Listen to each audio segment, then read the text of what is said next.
혹 필기노트가 없는 사람 손 들어보세요. 그런 친구는 없죠. 예.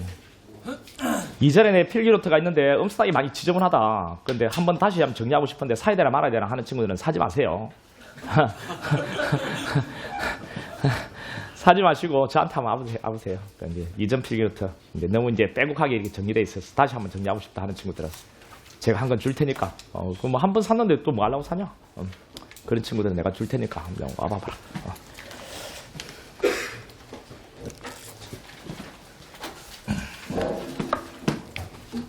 자, 그럼 이제 수사 들어갈게요, 여러분들. 지금부터 빠르게 가보죠. 수사는 7 내지 8문제가 나오는 아주 중요한 파트예요, 여러분. 그리고 7 내지 8문제가 나오는 거 전부 다 말해줄게요, 이 강의에서. 거기에 이제 14페이지를 보시면 필기노트 이제 수사라는 것의 의의, 의의. 자, 의의는요, 의의는 여러분 간단하게 적어도 좋아요. 이 의의는 그냥 옳은 지문으로 나옵니다. 이제 범죄 밝히고 범죄 그리고 범인 증거죠. 범죄 밝히고 범인 잡고 증거 확보하는 수사기관의 활동이다. 뭐 이렇게 하는 거잖아요. 범죄 범인 증거. 범죄 범인 증거. 이것을 밝히는, 이것을 확보하는 수사기관 활동. 그렇잖아요. 옳은 지문으로 나옵니다. 여러분, 그리고 지금부터는 여러분들 옳은 지문으로 나오는 거 있잖아요. 이거는 관심을 약간씩 좀 푸시고요. 지금은 집중하는 게 좋거든요. 이전에는 옳은 지문까지 다 하나씩 꼼꼼히 다 봤다면 지금은 옳은 지문도 여러분 열심히 보여야 되는 건 맞지만 옳은 지문은 조금 관심을 낮추시고 틀린 지문들 있잖아요. 오답이 걸리는 위치를 정확하게 선명하게 빠르게 찾는 연습을 좀 하세요. 그리고 지금부터는 그 새로운 지문이 나오잖아요. 그러면 이해를 시도하는 것보다는 일정 정도는 암기해버리세요. 그냥 계속 많이 눈에 이제 익히면서 이제 암기해버리세요. 암기. 지금 이제 3월 24일이 시험이면은 지금 이제 1월도 벌써 10일이 지났잖아요. 지금 얼마 안 남았잖아요. 지금부터는 좋은 문제들, 많은 문제를 보시면서 그걸 익히세요. 요즘에 제 질문한 것을 보면요. 정말 이건 출제 가능성이 전혀 없는 것이 막 질문이 올라와요. 그래서 도대체 내가 가르치지도 않은 이야기인데 무슨 강의를 듣고 어떤 책을 보면서 질문을 할까? 이런 의문이 들고 내가 이렇게 답답하다니까. 내가 똑같았어. 내가 답변을 이제 달아주면서 내 혼자 궁시렁궁시렁했습니다. 이 똘갱아, 이걸 어디서 봤지? 그래, 그런 거 하지 마세요, 여러분들. 이상한 잡스를 잡지 마세요. 기출문제집. 문제가 좀 더 필요하면 기출만. 알겠죠? 기출만. 그리고 우리 다른 별 문제집 문제가 제일 좋습니다, 여러분. 이 정도 지문만 하시고, 제발 이것만 하세요. 이것만 하세요. 그 이상한 것들 보지 마세요. 아주 이상한 것들이 막 있더라. 그런 질문을 내가 받았어요. 어제 몇 개, 저녁에 한 2시까지 답변을 달았거든요. 답변 밀려가지고. 근데 전혀 가능성이 없는 그런 것들이 질문이 올라와서 안타깝더라고요. 그러니까 이 친구는 내 지금 뭔가를 강의를 듣기는 하는 친구 같아요. 그러니까 내한테 질문을 하죠. 그런데 전혀 그 가능성이 없는 그런 질문이 막 올라와 있더라고요. 제 학습 자료실 밴드에는 물론 제 새끼들이니까 거의 대부분 필요한 질문들만 해요. 그런데 다른 어떤 또 학원들에 가면 또 인간거리 게시판들 같은 데 있잖아요. 그런 데 보면 좀 걱정이 되더란 말이죠. 필요한 것들만 하세요. 지금부터는 문제를 많이 다루세요. 지금은 문제를 많이 다루시되 틀린 지문들, 오답이 걸리는 위치를 빠르게 찾는 연습들 하시고 A급만 정확히 잡으시고 여러분 수험 기간이 좀 짧은 친구들 그리고 이제 안정적으로 한 85점이 안 나오는 친구들은 A급 알겠죠? 여러분들 90점만 잡아도 충분하거든요.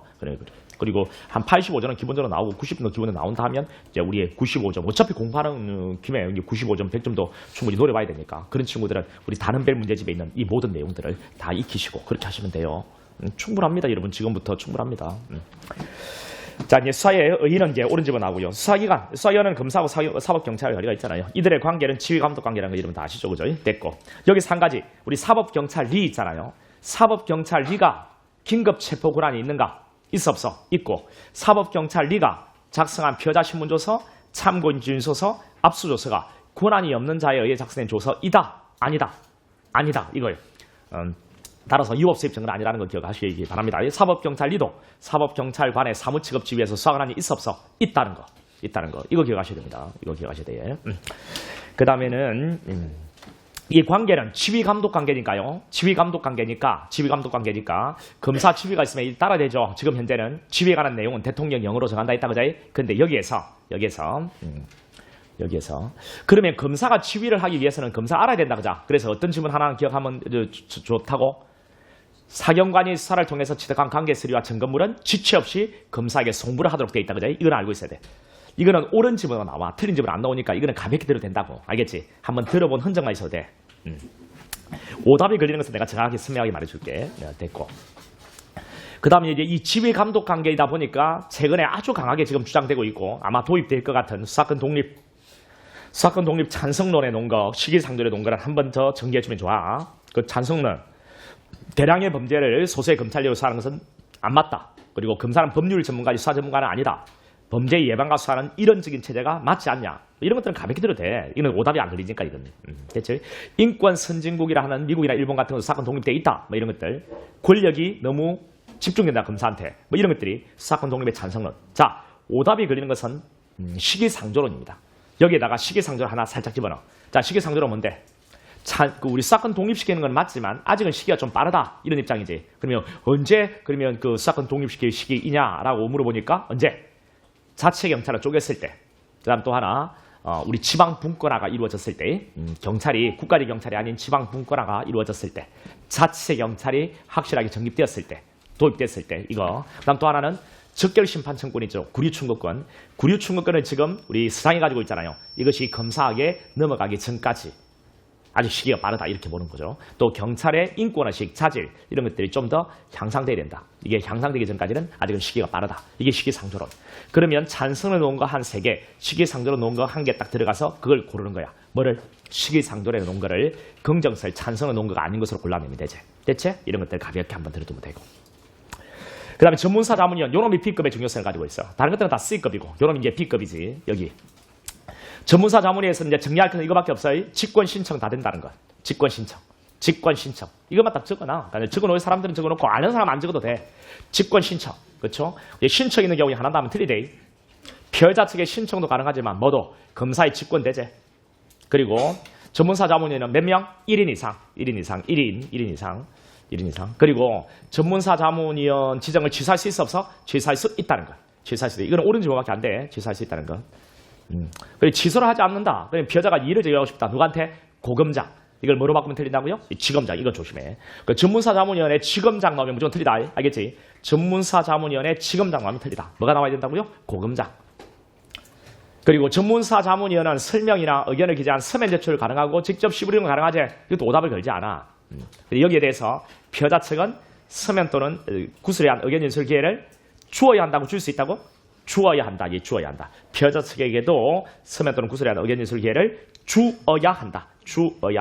피해자 측에게도 기회를 주어야 한다. 줄 수 있다면 안 되죠. 또 언제까지 주라는 말이 없어요. 언제까지 주어야 한다면 틀리지. 언제까지 하면 틀리고. 다음 줄 수 있다면 틀리고. 주어야 한다 나와야 되고 언제까지란 말이 없어야 되고. 됐죠? 이 정도 정리하면 된다. 이 정도 정리하면 전문사 자문위원 끝. 그 다음 이제 피해자요. 이 피해자는 언제부터 피해자 된다고요? 인지가 되어지면 이제 수사로 넘어오고 그때 피해자가 되는 거예요. 근데 인지의 개념. 다시 한번 정리해 줄게. 몇 번 정리해 줄게. 그 인지의 개념은 우리 판례는 실질적으로 이해한다고 형식적으로 이해한다고? 실질적으로. 그러니까 아직 인지 절차를 거치기 전이라 하더라도 범죄 혐의가 있다 보아서 실제 수사를 하면 그게 바로 인지한 것이지. 이때부터 수사가 시작돼. 따라서 아직 인지 절차 거치기 전이라 하더라도 피해자 신문, 참고조사, 이를 통한 피해자 신문조사, 참고인 진술조사는 위법 수입 증거이다 아니다? 아니다. 이거 딱 기억하면 되지. 그럼 피해자는 됐고 그 다음 사의 조건. 자, 이건 A급이죠. 시작의 조건은 필요성, 범죄 혐의 공소의 가능성, 실행의 조건은 상당성, 신의칙과 비례의 원칙이죠. 자, 이것은 바로 옆에 페이지를 보고 봐라. 자, 15페이지. 사의 조건이요. 시작의 조건 필요성. 그 다음 실행의 조건은 상당성. 시작의 조건은 필요성. 언제 필요하다고요? 범죄 혐의가 있을 때. 자, 이것도 한번 정리해 줄게. 이것도 간혹가다 시험에 나오기는 해. 근데 이거 틀리는 친구들이 있대. 이런 것들은 그동안의 기출문제집의 빈도가 아주 낮아. 기출문제집을 풀 때 거의 몇 번 못 봤어요. 근데 이게 나오면 여러분 틀리는 친구들이 있어요. 뭐냐면 범죄 혐의인데, 범죄 혐의는 여러분 필요부터 말할 주관적 혐의, 그 다음 최초 단순한 범죄 혐의, 객관적 혐의, 그 다음 확신한 범죄 혐의가 또 있긴 하거든. 근데 그건 잘 안 물어보니까 이게 빼버렸는데. 자, 주관적 혐의, 최초 단순한 범죄 혐의, 객관적 혐의. 이렇게 혐의가 발전하는 거예요. 더 짙어지는 거죠. 자, 주관적 혐의는 구체적인 사실에 근거를 둔 범죄 혐의. 구체적인 사실에 입각한 범죄 혐의. 이때 수사를 시작하는 겁니다. 그다음 최초 단순한 범죄 혐의는 주관적 혐의와 아주 유사해요.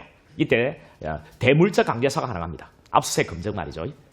그다음 자 압수를 통해서 이제 증거가 확보됐죠. 그러면 주관적 혐의가 대물적 강제수사를 통해서 증거가 확보가 되어지면 이때는 주관적 혐의 더하기 증거가 뭔데요? 객관적 혐의입니다. 주관적 혐의 더하기 증거. 이게 이제 객관적 혐의거든요. 객관적 혐의 때 뭐 할 수 있다고요? 빵에 쳐낼 수 있습니다. 체포나 구속이 가능해요. 그래서 이제 주관적 혐의 수사 시작. 최초 단순한 범죄 혐의 대물적 강제수사. 그다음 객관적 혐의 대인적 강제수사. 자 이런 것들 좀 기억하면 되겠네. 근데 간혹가다 시험에 주관적 혐의일 때 체포 구속 또는 수사를 시작할 때 객관적 혐의가 있어야 된다 하면 틀리겠죠. 이런 것들이 출제 빈도는 아주 낮은데 가장 기본적인 이해거든. 제가 가만 보면 여러분들 정말 실력권에 있는 친구들 구석구석 나오는 판례는 쉽게 맞추는데 가장 기본적인 개념을 딱 물어보는 문제가 나오거든. 간혹 가다가 그런 질문들이 그걸 틀려버리더라니까. 이번에 그런 이제 아주 고수들은요 그런 것까지도 만회를 딱 해봐봐. 지금 가장 기본적인 이런 개념들도 한번 마지막으로 잡아두라고. 그 다음 이제 공소이익의 가능성이 있어야 돼요. 공소이익의 가능성. 네, 공소이익의 가능성. 그래서 소송 조건이 지금 결의돼 있어. 소송 조건이 뭐 자 이미 사망했다고 범인이. 그 다음 이미 공소유효 끝났다고 또 형이 폐지됐다고. 그래서 소송 조건이 결의되어 있는 게 명백하지. 이런 경우에는 공소의 가능성이 있어 없어? 없죠. 수사하면 돼 안 돼? 안 돼요. 여기까지는 기본적으로 갖고 있고 이제 문제되는 것은 이거죠. 친고죄나 적고발 사건. 친고죄나 적고발 사건 같은 경우에는 고소나 고발이 소송 조건이죠. 고소가 있어야 기소하고 고발이 있어야 기소하잖아요. 그리고 1심에서 유무죄를 다툴 수 있잖아요. 그러면 친고죄나 적고발 사건이 지금 현재 고소 고발은 없어요. 근데 그 고소 고발의 가능성이 있다고요. 그러면 수사는 할 수 있는가라는 겁니다. 할 수 있다는 거죠. 가능성만 있으면. 왜? 고소나 고발은 수사할 때 필요한 게 아니고 수사의 조건이 아니고 소추 조건입니다. 소송 조건이요. 기소할 때 그리고 유무죄 다툴 때 필요한 조건이니까 수사를 할 때는 필요가 없으니까 고소 고발로서 수사 가능하다. 이렇게 보는 입장이죠. 단 고소나 고발의 가능성이 있어야 되고 고소 고발의 가능성이 없다면 그때는 수사는 돼 안 돼? 안 된다. 고소 고발의 가능성이 없다는 것은 언제냐? 고소하지 않겠다는 의사를 명시한 경우. 또 우리 친고죄는 고소기간이 6달로 정해져 있죠. 그 고소기간이 지나버리면 이 고소의 가능성이 없는 거죠. 이때는 수사를 하면 안 되겠습니다. 그죠? 예, 더 보세요. 자, 친고죄, 적고발 사건 이게 중요합니다. 고소 있다, 고발 있다. 그러면 기소 가능해요. 기소 가능해요. 그렇죠? 기소 가능해요. 근데 만약에 지금 현재 고소 없어, 고발 없어. 그러면 어떻게 할 거냐? 수사는 원칙 가능하다. 근데 고소 고발의 가능성이 있어야 돼. 근데 예외적으로 고소 고발의 가능성이 없다면 그때는 수사는 안 된다. 예, 원칙은 허용하되 고소 고발의 가능성이 있어야 되고 고소 고발의 가능성 이것을 가지고 수사를 제한하겠다 해서 허용을 하되 제한을 한다 해서 제한적 허용성, 제한적으로 허용한다. 됐죠? 고소 고발의 가능성이 있다면 허용하고 고소 고발의 가능성이 없다면 허용하지 않고 그리고 허용을 하되 고소 고발의 가능성으로 제한하는 거죠. 수사를 제한적으로 허용한다. 제한적 허용설. 고소 고발의 가능성이 없다는 것은 고소하지 않겠다는 의사를 표시한 경우 그리고 친고죄의 고소기간 6달이 지난 경우. 자, 이거 됐죠? 오케이. 기억해야 돼. 자, 그러면 의외로 이름 많이 놓칩니다. 자, 친고죄, 적고발 사건의 고소고발이 지금 현재는 없어요. 근데 고소고발에 가능성이 있다면 수사는 허용됩니다. 근데 가능성이 없다 하더라도 가능성이 없다 하더라도 수사는 허용된다. 맞아, 틀려? 틀립니다. 가능성이 없다면 수사는 안 돼요. 가능성이 있다 하더라도 수사는 안 된다. 틀립니다. 가능성이 있다면 수사는 허용되죠. 가능성이 없다 하더라도 수사는 허용된다. 틀립니다. 가능성이 없다면 수사는 안 돼. 가능성이 있다면 수사는 허용되는 거고. 이런 것들 좀 잘 한번 보세요. 기본적인 이해만 딱 하고 있고 그러면 딱 한두 번만 이거 풀어보세요. 그 다음에 실행의 조건은 상당성입니다. 상당한 방법으로 수사를 실행한다는 거죠. 그 상당한 방법이라는 것이 비례의 원칙과 신의칙입니다. 비례의 원칙이라는 것은 저울이죠. 저울. 공익과 사익을 때는 저울입니다. 수사를 실행함으로써 얻게 되는 공익이 침해되는 개인의 사익보다는 커야 되겠죠. 됐고. 그 다음 또 하나 신의칙. 사술검지 원칙. 여기서 이제 등장하는 게 함정사. 함정사의 의의는 시험에 물어보지는 않습니다. 종류인데 학설은 기회 제공과 범위 유발이 전부 다 함정사라고 보죠. 근데 우리 판례는요. 범위 유발만 함정사라고 봅니다. 범위 유발. 범죄를 할 생각이 없는 놈을 범죄를 교사하는 거죠. 그리고 범죄 의사를 유발시키고 이름이 범죄를 범하는 것을 금가하는 것이 바로 범위 유발의 함정사. 자, 이것을 함정사로 보는 게 판례고. 판례는 이 함정사요. 범위 유발의 함정사. 요거 위법하다라고 보고. 자, 기소를 하면 공소의 절차가 법률의 규정에 위반하여 무효니까 법원은 소송 조건 불구비 형재판 4개 중에서 제법 다중고차할 때 법 따라서 공소기각 판결로 종결한다는 것. 이거 오답으로 무죄 판결을 겁니다. 아주 뭐 전문 오답이죠. 공기판입니다. 무죄 판결 들어가면 안 돼요. 또 하나 오답은 공소기각 결정이죠. 여러분이 문제를 풀 때 혹 공소기각 결정, 관할반 판결 뭐 이런 게 나오면 그 뒤에다가 공소기각 판결하면 제법 다중고처, 공소기각 결정하면 취사경범 적어놓고 한번 대입을 해보세요. 그러면 이제 확실하게 문제를 풀 수 있으니까요. 여러분들. 공소기각 결정이 나올 수는 없죠. 무죄 판결 아닙니다. 이것도 딱 기억하고. 공기판입니다. 무죄 판결 나오면 안 됩니다. 그 다음 수입 증거의 증거 능력은 위수정이니까 증거로 쓸 수는 없겠죠. 그 다음 중요 판례. 자, 부축배기. 뭐라고요? 부축배기? 적법 부적이죠. 부적. 부축배기는 적법. 그 다음 그 밑에 노래방 도우미는요. 도우미는 위법. 그 다음 수사기관 관련을 맺고 있는 유인자. 관련을 맺고 있는 유인자. 맺고 있는 유인자는 위법. 맺지 않은 유인자는 적법. 그 다음 범죄를 인지하고도 추가 범행을 지켜보고 있다가 범행이 많이 늘어난 뒤에 범위를 근거했다. 뭔데 이건? 적법 추가 범행 기회를 제공한 것이니까 적법. 그리고 범죄를 유발시킨 게 아니고 범인을 검거하기 위해서 끼어내는 겁니다. 정보를 이용해서. 이거는 함정사이다 아니다? 아닙니다. 검거하기 위해서 정보를 이용해서 끼어내는 것은 이거는 함정사 아닙니다. 여러분들. 함정사라는 것은 범죄를 할 생각이 없는 놈을 범죄를 범할 생각을 갖도록 이렇게 범죄의 의사를 유발시키는 것. 그리고 이놈이 범죄를 하니까 이놈을 수사를 하는 것이 함정사이지. 이미 범죄를 범한 놈을 검거하기 위해서 끼어내는 거 있잖아요. 정보를 여기서 끼어내는 거. 이거는 함정사 아닙니다. 이런 것들 비교해서 기억해 두고. 또 하나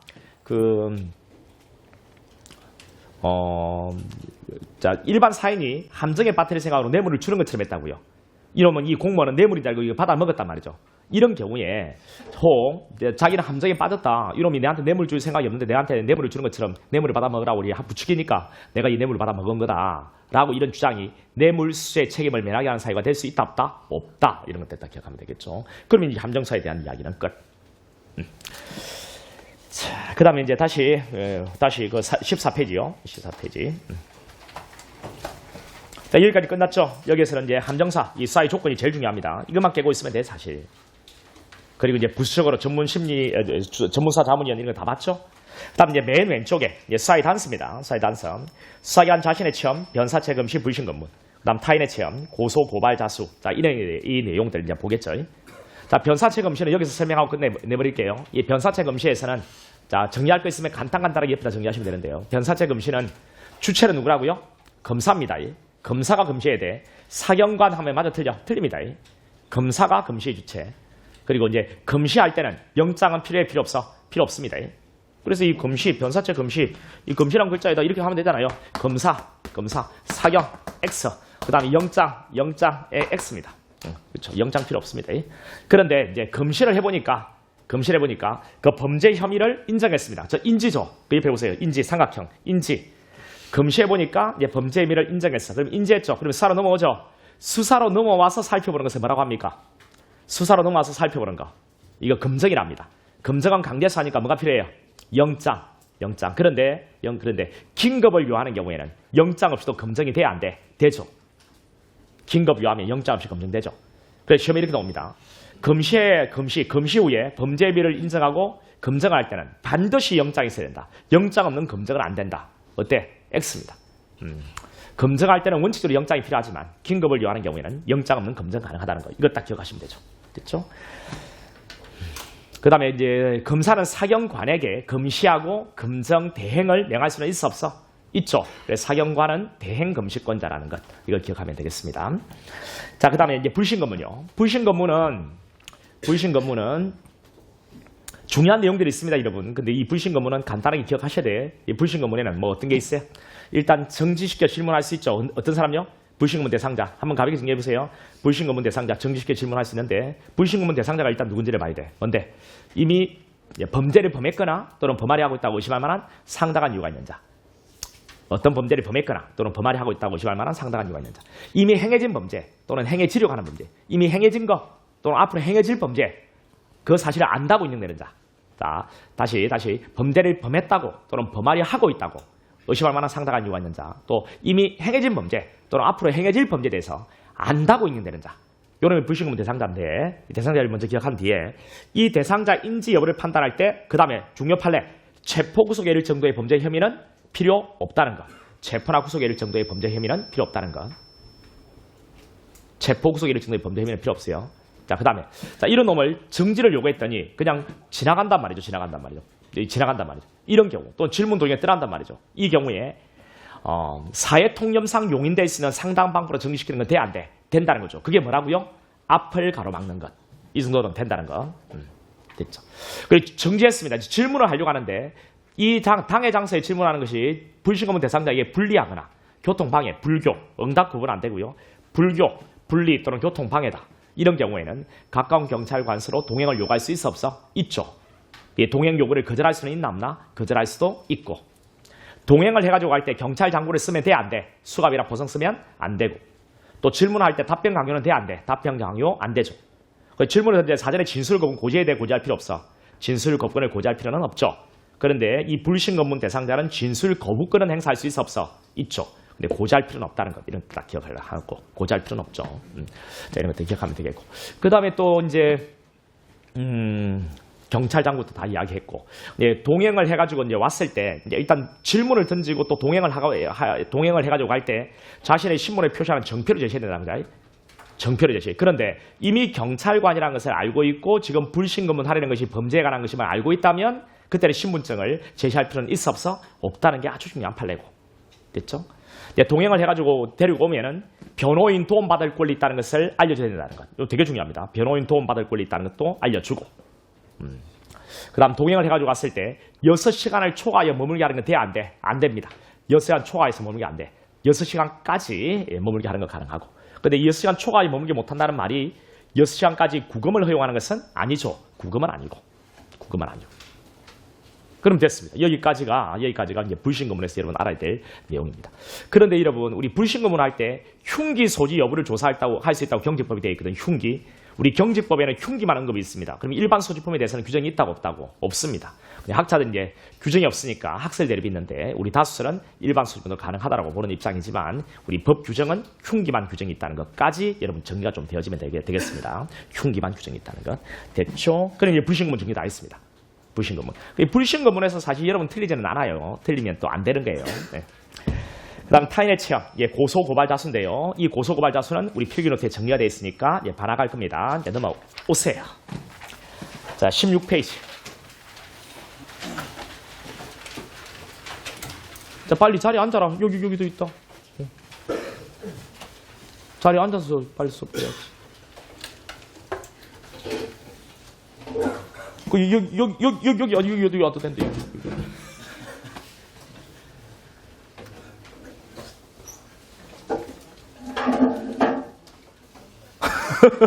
니 여기 앉아라, 이게.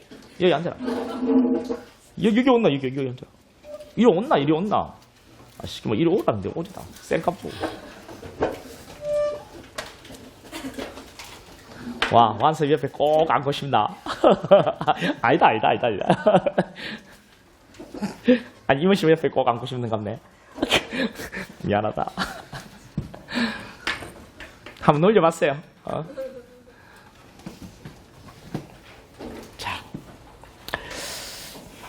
자, 고소고발 자수.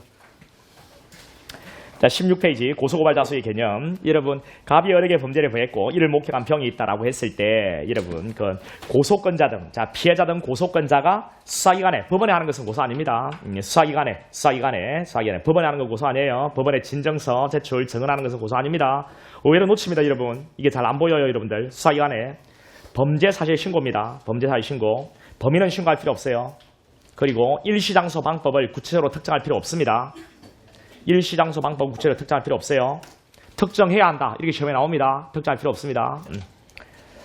범죄사실 신고하고 처벌을 구하는 의사표시입니다. 의사표시이기 때문에 의사능력이 있어야 돼요. 이 의사능력은 자, 고소의 의미를 이해할 수 있는 사실상의 의사능력. 이걸 우리가 고소능력이라고 하는데 고소의 의미를 이해할 수 있는 사실상의 의사능력입니다. 획일적으로 몇 살 이렇게 설정되어 있지 않아요. 따라서 민법상의 행위능력, 19세 이상만 갖고 19세 미만은 갖지 못하는 민법상의 행위능력과는 다르죠. 이걸 기억하시기 바랍니다. 민법상의 행위능력과는 다르다. 따라서 민법상 행위능력이 없는 자도 고소의 의미를 이해할 수 있는 사실상 의사능력인 고소능력이 있다면 행위자를 고소할 수 있다는 것. 이거 꼭 점검하고 있어야 되겠죠. 됐습니다. 그래서 이제 범죄 사실을 신고하면서 처벌에 관한 의사표시이기 때문에 여러분 이런 판례 하나 있죠. 우리 시험에 딱 한 번 나왔습니다. 경찰청 인터넷 홈페이지 이 정도만 딱 기억해도 되겠죠. 경찰청 인터넷 홈페이지에 철저히 조사해달라는 민원을 접수하는 것은 고소이다 아니다. 고소 아니죠, 여러분. 자, 범죄 사실 신고가 있어야 되고 처벌에 관한 의사표시가 있어야 되는데 철저히 조사 좀 해달라 이런 민원을 접수하는 이런 형태가 적법한 고소라 보기는 어렵죠, 당연히. 됐고. 그다음에 이제 이 피해자는 고소권자가 하면 이게 이제 고소가 되는 거고요. 제3자가 하면 고발이 되고 범인 자시하면 자수가 되는데 고발과 자수는 출제 가능성이 아주 낮습니다. 됐죠? 이제 넘어가서 이제 고소 들어갈게요. 고소에서는 문제가 한 문제 나온다고 생각하셔야 돼요. 자, 고소권자. 고소권자는 여러분 이제 고소권자에는 간단히 정리해야 돼. 깔끔하게 해야 된다. 피해자입니다, 피해자. 이 피해자는 직접 피해자만 피해자고 간접 피해자는 피해자가 아니죠. 그래서 여기에서 이제 이 직접 피해자라고 했는데 이 직접 피해는 다시 두 가지로 나뉘어집니다. 어떤 범죄가 보호하려고 하는 법익의 주체, 요놈이 직접 피해자고 또 하나 보호법익의 주체는 아니지만 범죄 행위를 직접 당한 사람이죠. 범죄 행위의 객체가 된 자도 여기서 말하는 직접 피해자에 해당되는 거예요. 자, 직접 피해자는 두 개, 어떤 범죄가 보호하려고 하는 법익의 주체, 그다음 또 하나 범죄 행위의 객체가 된 자, 요놈이 직접 피해자가 되는 거죠. 됐죠? 그래서 바로 옆에 EX라 되어 있는 부분 갑이 이게 가장 어려워요. 고소권자에서는 갑이 을에게 절도를 했습니다. 그리고 을은 채무자고 병은 채권자입니다. 채권자는 이 절도죄에 대해서 간접 피해자죠. 따라서 고소권이 없습니다. 그런데 갑이 을을 기망을 했습니다. 그리고 을이 기망을 당했죠. 그리고 재물을 처분했습니다. 그런데 이 재물의 소유자는 누구냐면 정입니다. 정이 이 사기죄의 재산상 손해자입니다. 이 재산 손해자인 정은 뭔데? 보호법익의 주체인 직접 피해자가 되는 거예요. 그래서 고소권이 있는 거죠. 물론 여기에 피기망자인 을도 고소권이 있습니다. 왜? 우리 직접 피해자는 두 개, 보호법익의 주체, 그 다음 범행의 객체. 범행의 객체가 됐으니까 요놈도 고소권이 있겠죠. 근데 물어보는 것은 재산상 손해자를 물어보니까 여기에 초점을 두시기 바랍니다. 그러면 간단하게 정리는 채권자 고소권 없어. 그 다음 재산상 손해자 고소권 있다. 이렇게 기억을 간단하게 하셔야 됩니다. 여러분 시험장에 들어가가지고 이렇게 막 논리적으로 풀어보면 이미 늦습니다. 그 친구는 아마 합격 못할 가능성이 있어요. 그러면 이런 것들은 이미 끝나가 있어야 돼. 그냥 채권자, 고소권, 채권자 없어. 재산손해자 있지. 이게 반사적으로 계속 풀어가지고 흔들림이 없어야 돼요. 고민할 시간이 없다고 시험장에서는. 정확하게 계속 보면서 암기할 거 있으면 암기하고 그렇게 해. 이제는 암기야, 암기. 이제는 이해보다는 암기로 또 암기로. 빠르게 정확히 찾아내는. 숙달하지, 숙달. 그 다음 피해자의 법정대리인. 피해자의 법정대리인, 이거는 고유권이죠. 피해자의 법정대리인. 미성년자의 아버지, 어머니, 친권자인 바로 부모. 법정대리인이요, 이놈. 고유권입니다. 독립하게 고소할 수 있다 할 때 독립하리라는 고유권이죠. 고유권의 결론 3개. 이따 기억하셔야죠. 피해자의 명시하는 사유에 반할 수 있다, 없다, 법정대리인은.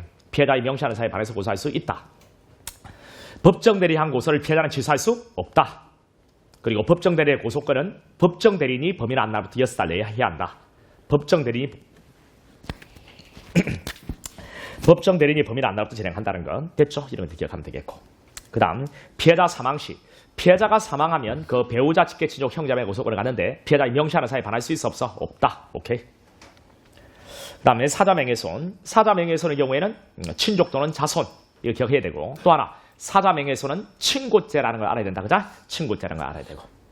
친고죄라는 것을 알아야 풀리는 문제가 있잖아요. 그 다음에 피해자의 법정대리인이 피해자이거나 법정대리 친족이 피해자다. 이런 경우에는 피해자의 친족이 고소권을 갖죠. 이 피해자의 친족. 이 친족의 고소권도 고유권. 됐죠? 고유권. 이거 알아야 돼. 그래서 피해자의 명시하는 사유에 반해서 고소할 수 있다는 것. 그 친족은 고유권이기 때문에. 그 다음 또 하나. 친족에 누가 들어가는 것을 기억하면 좋아? 생모. 그래서 생모 고소권이 있다 하면 무조건 옳은 지문. 알겠죠? 그 다음에 지정고소권자. 친고죄인데 위에 언급한 고소권자가 아무도 없어. 이런 경우에 이해관계인이 신청을 하면 검사는 며칠? 10일 이내에 고소할 자를 지정한다는 것. 이렇게 지정된 자가 고소권을 갖는다는 것. 이 10일입니다. 이게 뭐로 바뀌면 틀려? 7로 바뀌면 틀리고 이 10이란 글자를 숫자를 비워가지고 이 안에 숫자 집어넣고 더하기 하는 문제도 나왔대. 그러니까 10이란 것은 꼭 기억해도. 그리고 우리 이렇게 기억하고 있죠. 검사는 이제 동일체라고 하잖아요. 그런 지네는 동일체라. 그래 우리 동일체랑 우리는 한 몸이라 하는 것은 양아치들이 하는 짓이잖아요. 그래서 이제 우리 검사는 양아치라고 했잖아요. 양아치는 끔을 다 씹는다고 했죠. 끔 10 이렇게 해서 끔 10. 검사 나오고 숫자 물어보면 10이라고 우리가 가자고요. 10으로. 여기도 10이지만 또 어디에 10이 나와요? 검사의 집행지휘를 요하는 사건의 경우에는 재판사 등본을 10일 이내 검사에게 송부한다는 거. 여기도 10일이거든요. 이런 것들 같이 한번 기억을 해주고. 그래서 검사는 이제 양아치기 때문에 쟤는 한 몸이죠. 재척 기피 대상도 안 되고 수사나 공판을 갱신할 필요도 없고 이런 것들은 그리 중요치 않은데 뭐가 중요해요? 이거 되게 중요한 게 하나 판례 하나 있잖아요. 수사를 할 때 폭행을 당한 그러니까 피해자인 검사가 당해 사건 수사를 해도 되는가? 되죠. 왜? 그놈 빠지고 다른 검사가 와도 전부 다 피해자니까. 왜? 쟤네는 하나니까요. 똑같은 놈이니까. 그래서 폭행 피해를 압수수색 영장 집행 당시에 폭행 피해를 당한 피해자인 검사가 당해 사건 수사해도 되느냐? 된다. 즉법이다. 됐습니다. 여기까지 이제 고소권자 다 정리됐죠? 그럼 됐고. 참고로 이거 하나. 원래 피해자의 고소권은 일신 전속적 성질의 권리라서 상속과 양도가 안 되죠. 근데 예외적으로 상속과 양도가 되는 저작권, 특허권, 뭐 이런 것들 상표권이 있는데 아직 양도 등록을 하지 않은 자도 고소권 행사할 수 있는가? 있어 없어? 있다. 그리고 자 우리 프로그램 저작권이요. 명의를 신탁했습니다. 명의를 신탁. 그러면 대외적인 관계에서는 누가 프로그램 저작권자로 인식이 됩니까? 지금 명의 신탁을 했고 그 명의 만약에 갑이라는 사가 프로그램 저작권을 가지고 있는데 을한테 네 명의로 좀 이렇게 좀 해두자. 오 알겠다. 내 명의로 해두라. 그래 을의 명의로 돼 있어. 그러면 대외적인 관계에서는 누가 프로그램 저작권자로 인식이 돼? 을이. 그래서 고소권은 누가? 을이. 됐죠? 명의 수탁자가 신탁자가 아니고 명의 수탁자가 대외적인 관계에서 프로그램 저작권자가 되니까 요놈이 고소권을 갖는다는 거. 이런 것들은 아직 출제가 안 된 판례야. 근데 판례가 간혹 가다가 한 번씩 툭 들어오거든. 여러분 그 인터넷 홈페이지 그 경찰청 인터넷 홈페이지 철저히 사람 민원 접속 한 번 나왔어. 한 번. 여러분 경찰 시험에 그 우리 핵심 정리 쓰이는 데는 다 있거든요. 그리고 우리의 그 결정 다 이런 데는 다 있는 질문이란 말이야. 근데 한 번도 안 나왔어. 근데 시험에 한 번 탁 나와버리지. 이리 나와버린다고. 그러다 보면은 지금 고소에서 나오지 않은 방금 내가 이 명의 수탁자 있지. 아직 나오지 않았거든. 이게 한 번 푹 나올 수 있단 말이죠. 이번에 여러분 2차 같은 경우에는 우리 2차에 걸쳐 도급이 이루어진 거. 2차 도급이 이루어졌을 때 하수급인에 대해서 처벌을 원하지 않는 의사표시를 했다고. 그 근로자가 임금에 대해서. 그런 경우에 바로 그 직상수급 있잖아요. 직상수급에 대해서 그러면 처벌을 원치 않는 의사가 있는가 없는가 이 부분에 있어서 하수급인에 대해서만 처벌을 원하지 않는 의사표시가 있었으니까 요놈한테만 처벌을 원하지 않는 의사표시가 있는 거고 직상수급인에 대해서는 그런 의사가 없고 이러면 처벌할 수 있다. 이렇게 쉽게 단정할 것은 아니다. 뭐 이런 이야기 했죠. 이런 것들은 기존에 한 번도 안 나온 것이야. 이런 것들이 하나 툭툭 들어온단 말이죠. 이런 형태들도 조금 익숙해지셔야 돼. 연습을 하셔야 돼. 물론 그런 내용들을 정확히 예상하고 잡아내기는 상당히 어려워. 그렇게 하면 양이 엄청나게 늘어나서 그럴 필요도 없기는 해 사실. 그러면 그때는 여러분들이 가지고 있는 감, 수송법에 대한 감. 어떤 감이냐면 다른 소거법. 다른 지문은 다 그러면 이거는 다 옳으면 이것만 틀렸다. 뭐 이렇게 가는 것. 또 하나 여러분이 갖고 있는 감, 느낌. 뭐 쉽게 단정하면 되겠냐 말이에요. 형사 절차는 인권 침해가 아주 높은데 뭘 쉽게 단정하냐. 당연히 쉽게 단정하면 안 되지. 뭐 이런 것들. 우리 여러 가지를 종합적으로 고려. 당연히 종합적으로 고려 판단해야지. 뭐 이런 어떤 우리 절차에 대한 기본 감, 느낌 이런 거 가지고 그걸 메꿔야 돼. 자 넘어가서 이제 고소기간이요. 고소기간은 친고죄는 6달, 비친고죄는 기간 제한이 없지. 이거 딱 기억하고. 근데 6달의 시작점을 알아야 된다, 여러분. 6달의 시작점. 뭔데? 범죄를 하게 된 날이가 범인을 하게 된 날이가? 범인. 이거 딱 흔들리면 안 된다. 범인을 안 날부터 6달. 근데 여기 범인을 안 날이라는 것의 의미는 뭔데? 범인만 알아서는 되는 게 아니고 뭐도 알아야 돼? 범죄도 알아야 되는 거야. 범죄와 범인을 다 알아야 돼. 그러면 이제 범죄를 안다는 것의 판례 2개를 기억해야지. 판례 2개. 뭔데? 이 범죄가 친고죄라는 확정적인 인식. 이것은 이제 오답을 거는 형태는 2가지지. 미필적 인식 또는 확정적 인식이 있음을 요하지 않는다. 뭐 이렇게 오답을 건단 말이야. 이 2개 조심하고. 그 다음에 이게 만약에 포괄일자라고 한다면 언제 범죄를 알았다고 이야기할 수 있겠나? 최종의 범죄가 끝나야만 범죄를 알았다고 이야기할 수 있겠다고 하자. 최종의 범죄이 종료. 딱 이거 기억하면 되겠네. 됐죠? 그러면 그러면 거기 봐라. 이제 포괄일제 중간에 범위를 알아서 이때부터 진행하는 거 아니다. 최종 범죄가 종료했을 때 이때부터 고소기한 진행된다는 것 딱 됐고. 자, 그 다음에 범인은 알았는데, 즉 범인과 범죄를 모두 알아서, 즉 범인은 알았는데 고소를 할 수 없는 불가항력적인 사유가 있다. 그러면 언제? 그 불가항력 사유가 소멸한 때 진행한다고. 자, 그래서 이제 어떤 판례가 나오나? 불가항력 사유를 인정한 판례하고 부정한 판례가 나오지. 인정한 판례, 뭐 고소 능력이 없었다는 거. 고소 능력이 없으면 이거는 고소를 할 수 없는 불가항력적 사유니까 언제부터 진행한다고요? 고소 능력이 생긴 때로부터. 11세 소년이 이웃집 아저씨한테 이제 추행을 당하거든요. 그 당시에는 고소 능력이 없다고 봤어. 물론 강제추행이 친구죄였을 때 뭐 그런 판례는 맞지만 언제부터 이제 불가항력 사유가 소멸한다고요? 고소 능력이 생긴 때. 이때 이제 불가항력적 사유가 소멸했으니까 이때부터 고소기한이 진행된다고 했던 그 판례. 그다음 사장이 여직원을 업무상 위력을 행사해서 간음을 하거든요. 그때 성범죄였을 때 판례인데 우리 성범죄가 친구죄였을 때 판례라. 그 사장이 여직원을 업무상 위력을 행사해서 이제 범죄가 했을 때 이때 해고될 것이 두려웠다는 거지. 그래서 고소를 못했다는 거야. 혹 이게 불가항력적 사유인가? 아니다. 됐고. 그다음 고소 제한입니다. 고소 제한. 자기 또는 배우자의 직계 존속에 대해서는 고소를 못합니다. 자기 또는 배우자의 직계 존속 위로는 고소 못해요. 근데 어떤 경우도 못합니까? 그건 아니죠. 가정폭력이나 성폭력의 경우에는 가능하죠. 그리고 자기 또는 배우자 직계 존속을 고소 못한다고 했습니다. 존속. 고소만 못합니까? 고발은요? 고발도 못합니다. 그리고 고소, 고발 다 못해요. 이런 거 기억하고. 존속을 못합니다. 존속. 위로 못합니다. 위로. 그리고 비속은요? 비속. 비속은 직계는 일직선상. 위로 존속, 밑으로는 비속이거든요. 비속은 고소할 수 있습니다, 여러분. 그러니까 내가 내 아들을 고소할 수 있어요. 내 아들은 내를 고소 못하죠. 자, 이것은 고소권이라는 것은 이것도 시험에 나왔죠. 그 나라의 사법문화, 윤리, 전통 이런 것을 고려해서 입법자가 정할 수 있는 넓은 재량권이 있다는 겁니다. 입법 형성권, 재량권이. 따라서 우리나라는 효라는 것을 강조하는 나라고 따라서 위로 고소를 못하게 막고 아래로 고소를 허용하는 것은 이건 합리적인 차별이고 평등권 침해는 아니다. 이거 딱 기억하셔야 돼요. 됐고.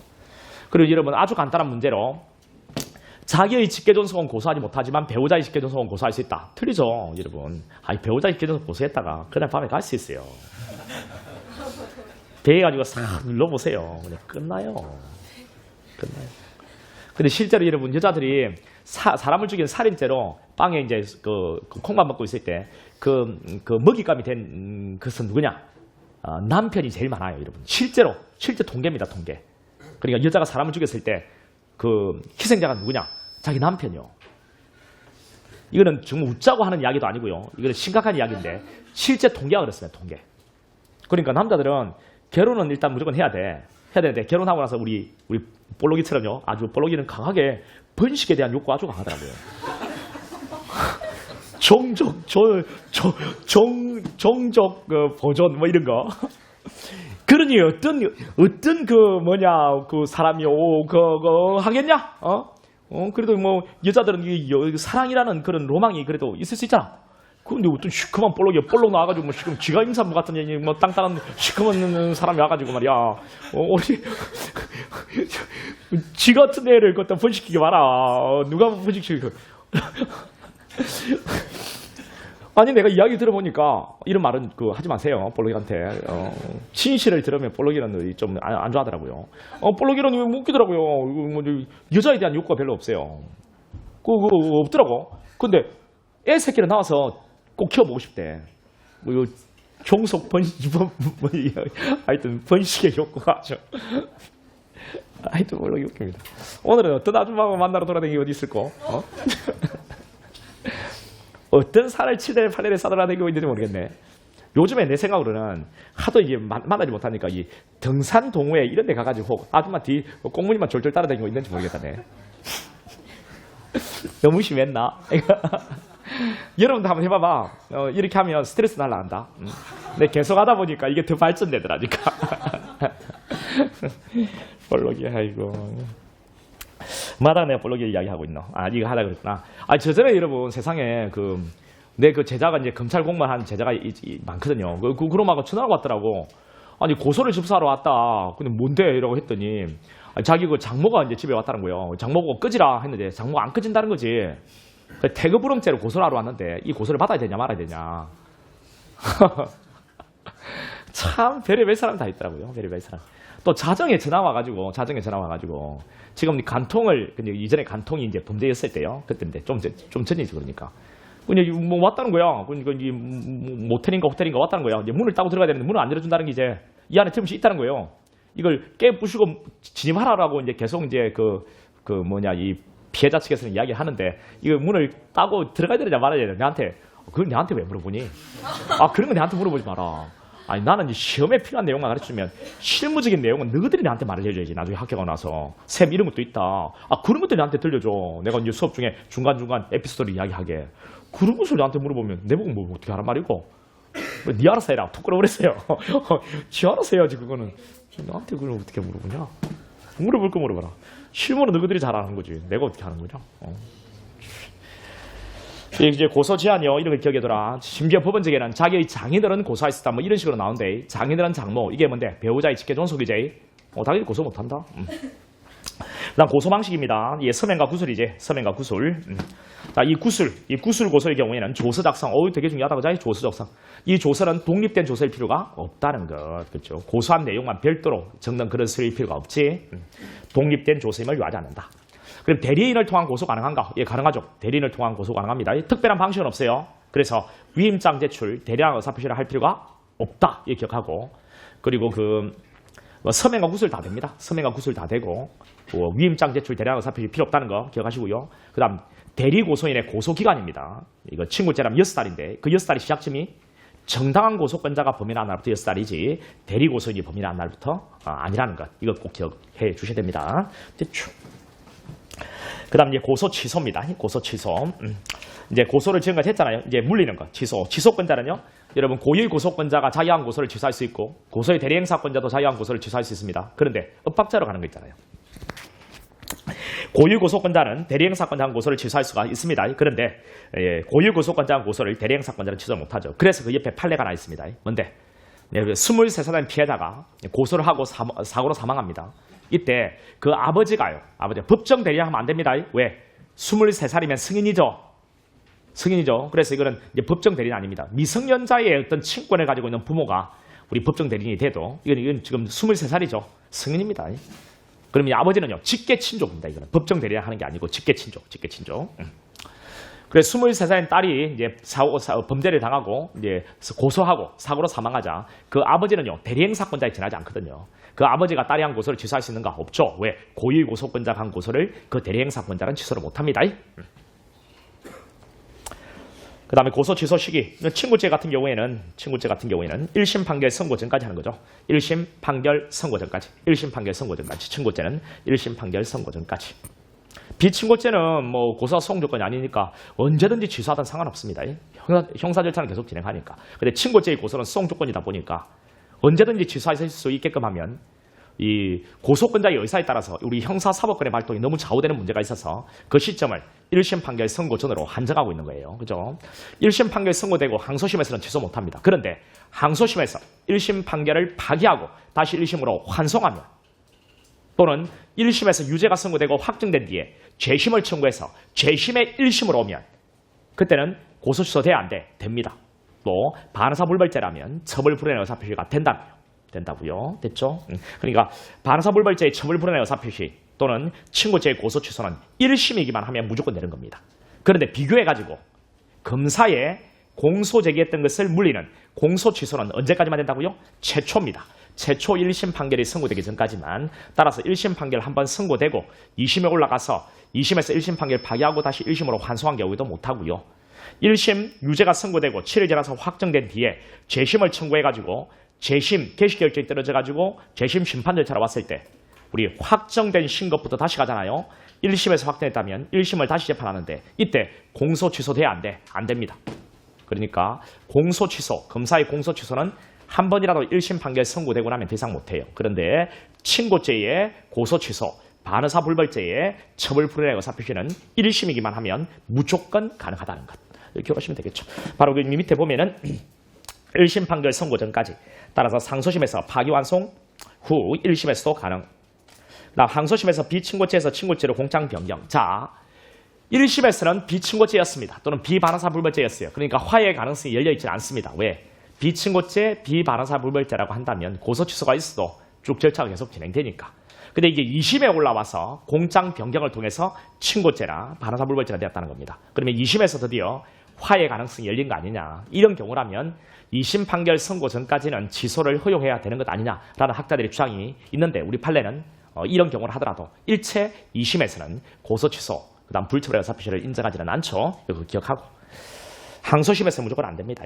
그다음 우리 친고죄의 공범은 우리 한 놈이라는 거 우리 좀 이따 할 거 아니에요. 그죠? 친고죄의 공범은 한 놈이기 때문에 한 놈이라도 1심 판결이 선고돼 버리고 나면은 아직 1심 진행 중에 있는 다른 공범도 취소가 돼 안 돼? 안 됩니다.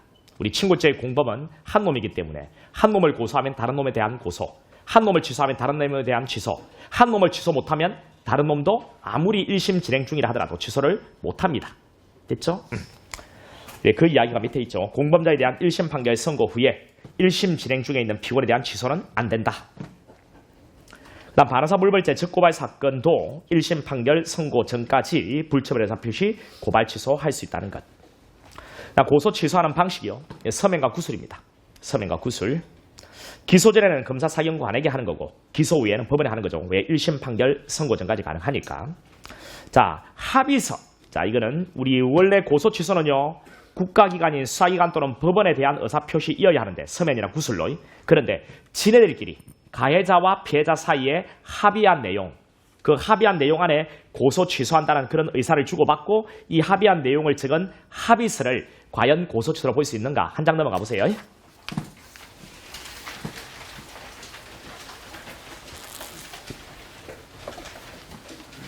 합의서 제출과 고소 취소. 갑이 있고 을이 있습니다. 가해자 피해자예요. 합의한 내용을 적은 합의서. 이거 고소 취소로 볼 수 있는가? 자, 합의서. 합의서에는 고소 취소한다. 민형사한 어떠한 이도 제기하지 않을 것을 합의한다. 이런 내용이 들어가 있는 거예요.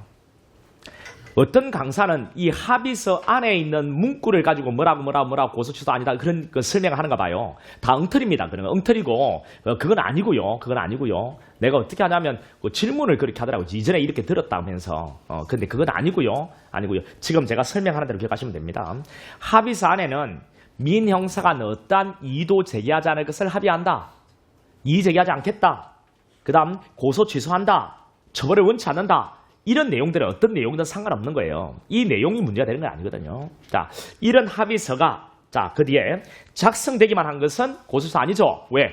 국가기관에 대한 의사표시, 국가기관이 그걸 알아야 되는데 지네들끼리 작성만 했고 가지고만 있으면 지네들끼리 가지고 있으면 국가가 알 수 없죠. 고소 아닙니다.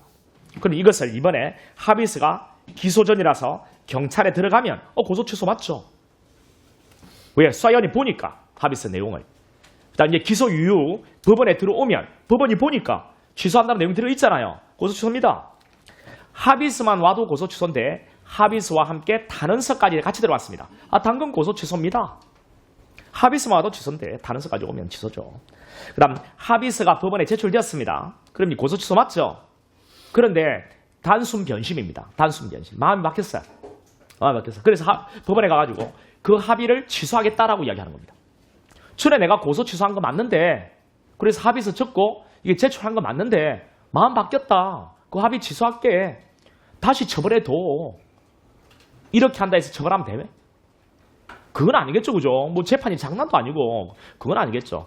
우리 재고소 됩니까? 안 됩니까? 우리 조금 뒤에 할 건데 재고소 안 됩니다. 이건 재고소하는 거랑 마찬가지거든요. 한번 고소 취소가 있으면 이거로 끝이에요. 그래서 자, 합의서 제출 후에 그 합의를 취소하고 다시 피고인 처벌을 원하는 진술을 하는 것은 이건 아무런 의미가 없습니다. 그러니까 어디서부터 의미 없는 이야기라고요? 합의를 취소하고 다시 피고인 처벌을 원하는 진술. 이거는 아무런 효력이 없는 의미 없는 이야기라고요.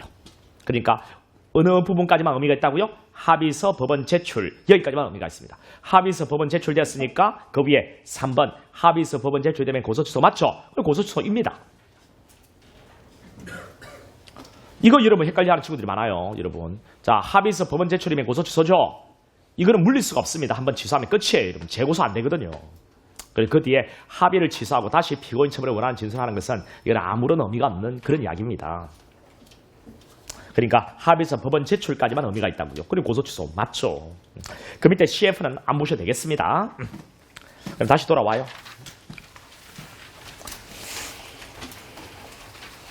자, 합의서 제출까지 했죠. 예, 고소, 취소, 대리 가능한가? 예, 가능합니다. 자, 고소뿐만 아니라 취소까지도 대리 가능합니다. 취소까지 대리 가능합니다.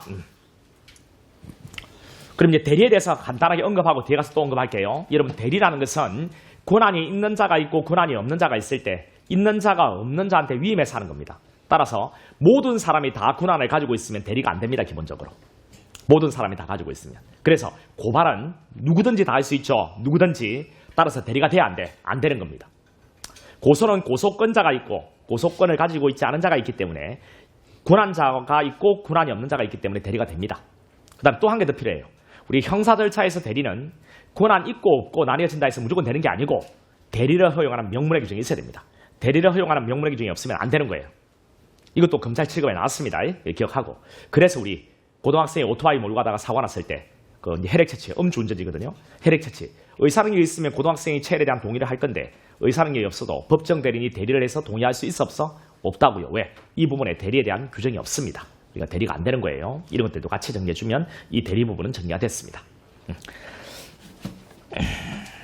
그 다음 밑에 고소 취소 효과. 고소를 취소하게 되면 재고소 안 되죠. 재고소 안 돼. 재고소 금지. 친고죄의 경우에 기소전이면요. 기소전이면 자, 이제 재고소 안 되죠? 이거 끝이죠? 친고죄는 고소 있어야 되는데 고소 없어졌죠? 그러니까 기소를 못 합니다. 불기소. 어떤 불기소 한다고요? 공소권 없음 불기소 처분. 만약에 여러분, 만약에 기소를 했다면요. 기소를 했다면 공소권 없음 불기소 처분으로 종결하지 않고 기소를 했다면 법은 어떤 재판을 하겠습니까? 실체 재판이야, 형식 재판이야? 형식 재판입니다. 어떤 형식 재판일까요? 4개 중에서. 공소기가 판결이겠죠. 공소와 판결 사이는 뭔데요? 제법, 다중고처. 그 중에서 뭘까요, 여러분들? 고라고 하면 안 됩니다. 뭘까요? 뭘까요? 법입니다, 법. 제법, 다중고처할 때 법. 공소되기 절차가 법률의 규정에 위반하여 무효. 왜? 고소가 취소했고, 그럼 고소 없잖아요. 고소 없이 기소했잖아요. 그러니까 공소의 절차가 법률의 규정에 위반하여 무효. 그러면 제법, 다중고처할 때 고는 뭔데요? 이거는요. 뭐겠습니까? 기소 이후에 고소가 취소된 거예요. 그러니까 1심 진행 중에 고소가 취소했을 때는 고소 취소. 우리 1심 판결 선고 전까지는 취소 가능하잖아요. 1심 진행 중에 취소를 했다면 그때는 제법 다중 고처할 때 고 따라서 공기판이요. 물론 어떤 이유로 공기판인지까지 세밀하게 물어보질 않지만 이렇게 해야만 정확한 이해는 맞으니까요. 그 다음 기소 후에는 공기판 됐고 이제 비친고죄는요. 고소가 수송 조건이 아니다 보니까 이거는 양형으로 고려할 뿐입니다. 양형은 법원의 재량이라서 뭐 형의 양을 정할 때 고려하건 안 하건 이건 법원 지 마음이겠죠. 넘어가죠. 그다음 친고죄. 자, 이제 친고죄. 친고죄의 이제 고소 기능을 잠깐 살펴볼 거예요. 여러분, 친고죄는 일단 두 가지가 있습니다. 절대적 친고죄가 있고 상대적 친고죄가 있죠. 예, 절대적 친고죄는요. 절대적 친고죄는 우리 모비 사업이죠. 누가 범죄를 범하든 간에 이 범죄를 범하게 되면 친고죄가 되는 게 이게 절대적 친고죄죠. 모비 사업. 그다음 상대적 친고죄는 재산죄입니다. 어떤 죄는 제외된다고요? 강도죄하고 손괴죄는 제외되죠. 이걸 제외한 재산죄. 강도와 손괴를 제외한 재산죄. 이게 바로 상대적 친고죄. 왜요? 신분관계가 있는 자가 범하면 이 재산죄는 친고죄가 되고 신분관계 없는 자가 범하면 비친고죄가 되기 때문에 이것을 상대적 친고죄라 하는 거죠. 어떤 신분관계요? 동거하지 않는 친족. 동거하지 않는 친족. 같이 살고 있지 않은 삼촌, 언니, 오빠, 형, 누나 뭐 이런 관계에 있을 때 이건 재산죄를 범하게 되면 친고죄고 그 다음 이런 친족이 아니라고 한다면 이런 신분관계가 없다라고 한다면 이 재산죄가 비친고죄가 되는 범죄가 상대적 친고죄죠. 그러니까 재산죄 같은 경우에는 누가 범죄를 범했느냐에 따라서 피해자하고 범인 사이에 형법 328조 2항 동거하지 않은 친족인가 아닌가에 따라서 친고죄가 되기도 하고 아니기도 하고 그래서 상대적이다 해서 상대적 친고죄라 하는 거죠. 자, 일단 이 개념을 가지고서 들어가 볼게요.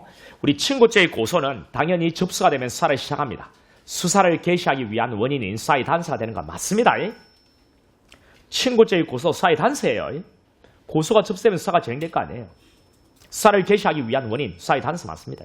뿐만 아니라 친고죄의 고소는 또 하나 엄청나게 중요한 기능을 가지고 있죠. 기소를 하기 위한 조건, 법정에서 검사 피고인이 다투기 위한 조건, 소송 조건이 된다는 겁니다. 소송 조건이 되기 때문에 불가분 원칙이라는 게 등장하죠. 불가분 원칙. 왜? 한 놈만 고소하면 그러면 우리 친고죄인데 한 놈만 고소하면 공범 중에 한 놈만 고소하면 그러면 그놈만 처벌할 거냐? 고소가 있어야 기소할 수 있는 범죄니까. 그리고 고소 없는 다른 공범은 그러면 기소 못하느냐. 그리고 공범끼리 불합리가 있는데 그러면 어떻게 하란 말이냐. 그래서 233조에 친고죄의 공범은 한 놈이야. 이렇게 엮어버리는 규정이 있다는 거죠. 그래서 공범끼리 불합리를 없애주마라는 겁니다. 이게 바로 주관적 불가분. 객관적 불가분요. 이 객관적 불가분은 하나의 범죄는 나눌 수가 없거든요. 근데 하나의 범죄의 일부를 고소하면 그 고소는 그 범죄 전부에 다 퍼진다라는 게 바로 객관적 불가분이죠. 객관적 불가분은 우리 형사소송법전에 규정이 있어 없어? 규정은 없습니다. 이런 이론상 인정이 되고 있다는 것까지 기억을 하시기 바랍니다. 넘어가서 그 다음 이 고소 불가분이요. 친고죄. 자, 주관적 불가분이 있습니다. 이 주관적 불가분 233조에 이거는 공범은 한 놈이죠. 그러니까 끝났습니다. 친고죄의 공범은 그냥 한 놈이라 생각하시면 돼요. 그리고 고소면 고소, 취소면 취소, 취소 못하면 취소 못해. 고소면 고소, 취소면 취소, 취소 못해, 취소 못해. 왜? 친고죄의 공범은 한 놈이기 때문에. 그럼 이제 가벌병 2층을 모욕을 했습니다. 이 모욕은 절대적 친고죄죠. 누가 범죄를 범하든 간에 가해자하고 피해자 사이에 어떤 신분관계가 있든 없든 간에 친고죄가 되니까 이 세 놈 다 친고죄 맞죠? 친고죄의 공범 맞죠? 그러니까 고소면 고소, 취소면 취소, 주관적 불가분 적용. 바로 옆에 상대적 친고죄요.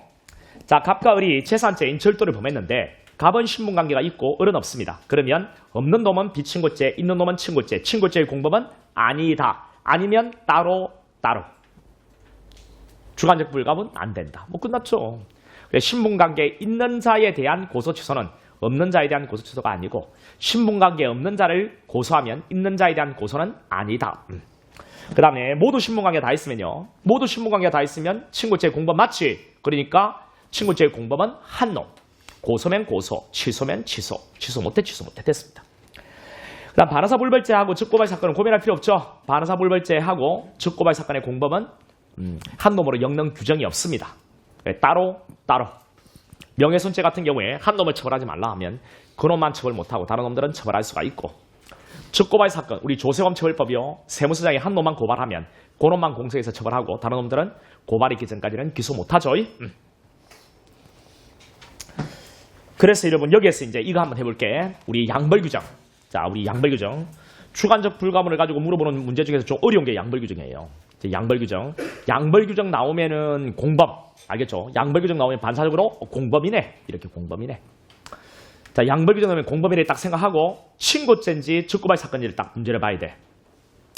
친고죄 이게 딱 주어졌는지 아니면 즉고발 사건인 조세범 처벌법 위반 이게 주어졌는지를 딱 보라고. 만약에 친고죄가 주어져 있다면 어떻게 되노? 친고죄의 공범은 한 놈이제. 그래서 행위자를 고소하면 양벌규정에 처벌받는 자에 대해서 고소가 있으니까 별도로 또 고소할 필요가 있어 없어? 없다. 이렇게 가는 거고. 별도 고소할 필요 없다. 이렇게 가는 거지. 왜? 한 놈이니까. 고소면 고소니까. 근데 조세범 처벌법 위반 이게 딱 나오면 즉고발 사건이지. 즉고발 사건은 공범이 한 놈이 아니지. 따라서 법인을 고발했을 때 자연인 행위자까지 고발한 것을 볼 수 있어 없어? 없지. 그리고 이 법인을 고발하면서 법인의 대표자의 인적 사항을 기재한 고발장 표시를 자연인인 행위자까지 범죄행위를 한 행위자까지 고발한 것으로 볼 수 없고 고발구비 여부는 양벌규정에 따라 처벌받는 자와 행위자 각각 개별적으로 논의해야 된다. 뭐 이런 내용이 나오기도 하죠.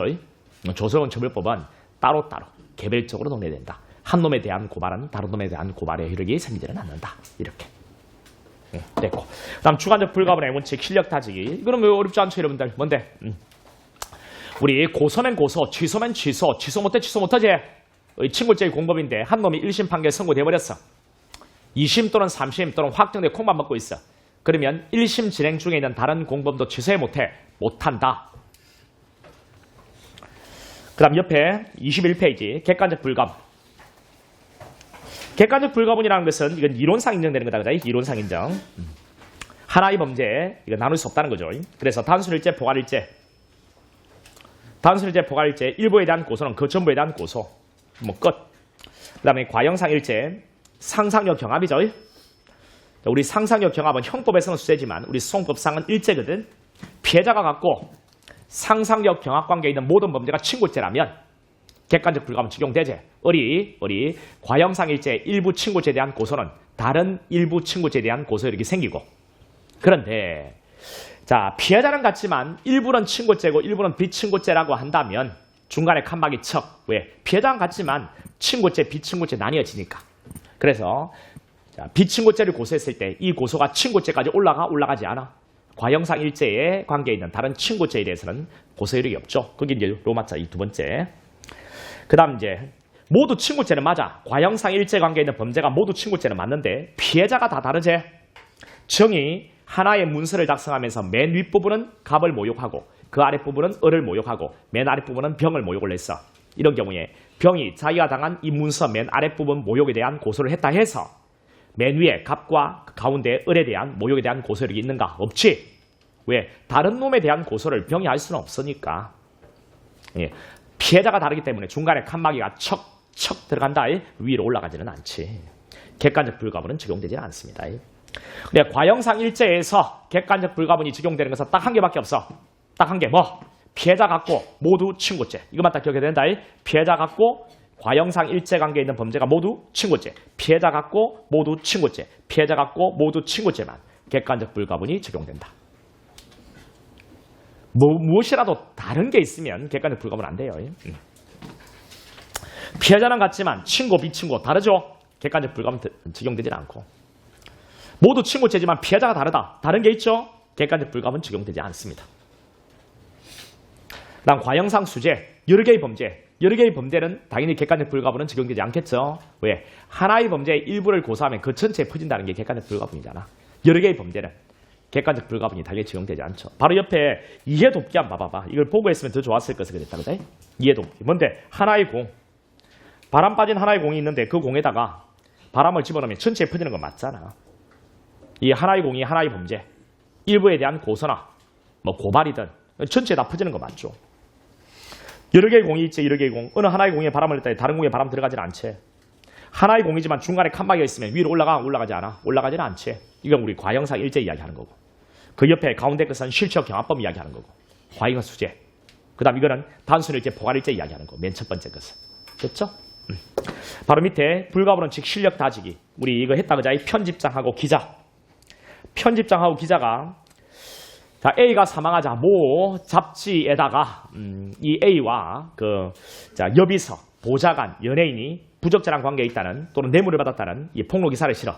그랬더니 여비서, 보좌관, 연예인이 이네들을 출판물에 한 명예훼손으로 고소를 했지.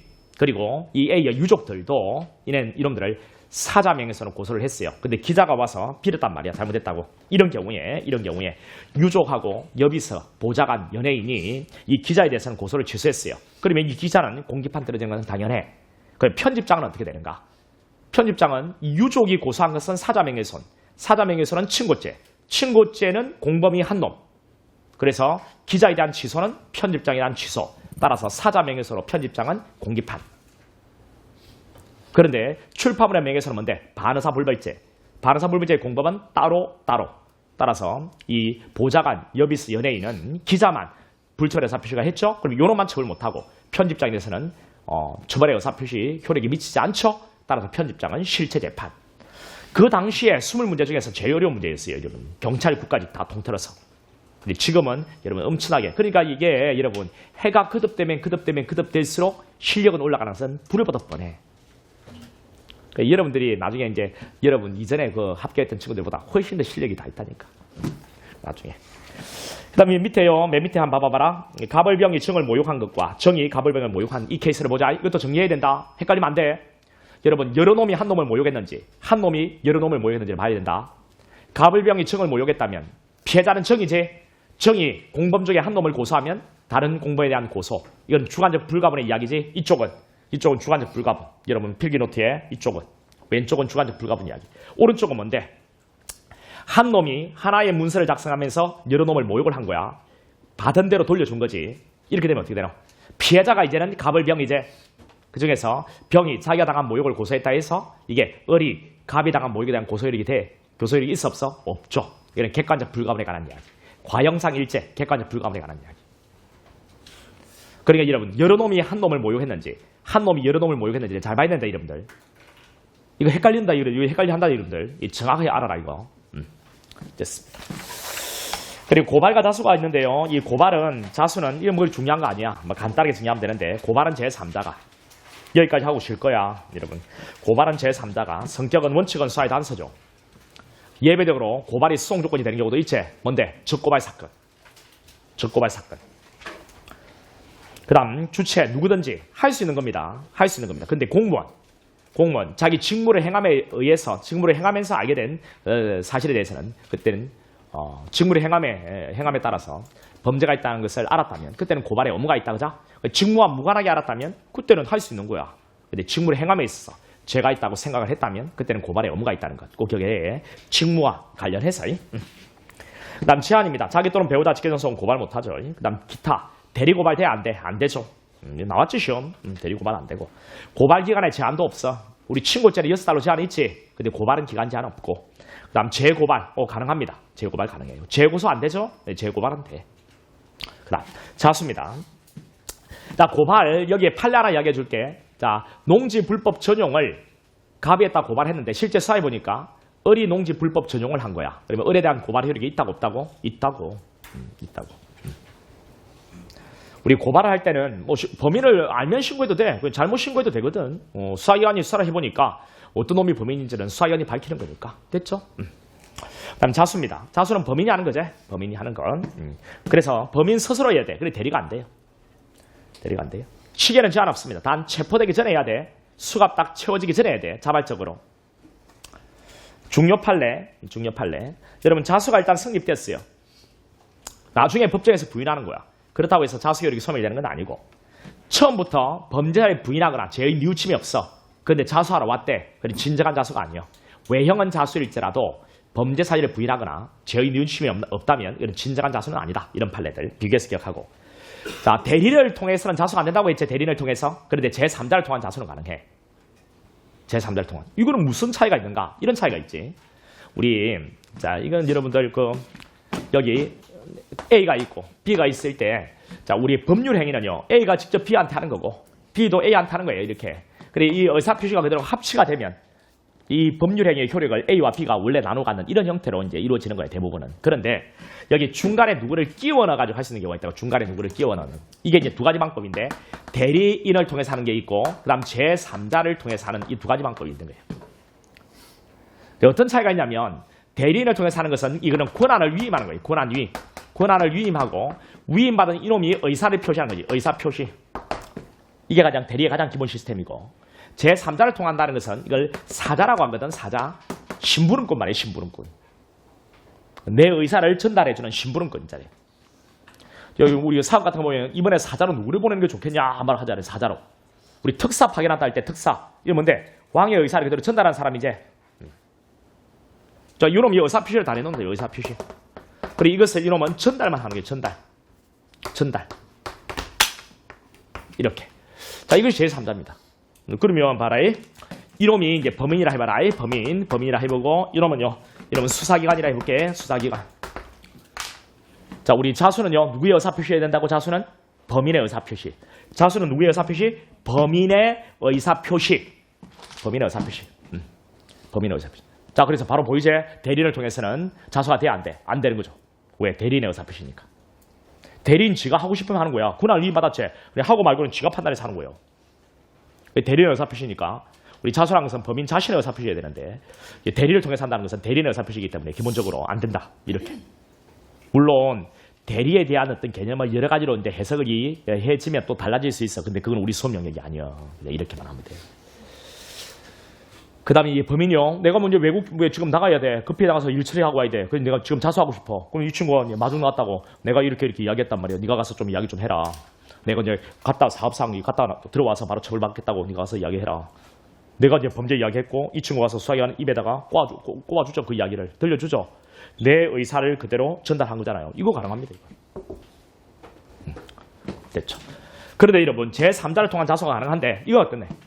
제3자에게 자수 의사를 전달하여 달라고 했거든. 근데 이 친구가 전달을 안 했어.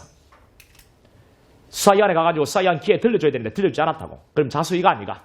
아니지. 내가 제3자를 통해서 자수는 가능하지만 이 친구가 수사기관에 가야 돼. 근데 가지 않았다고. 그럼 자수가 아니야. 또 내가 내심으로 자수해야지. 결심을 했다고. 이게 자수입니까? 아니지.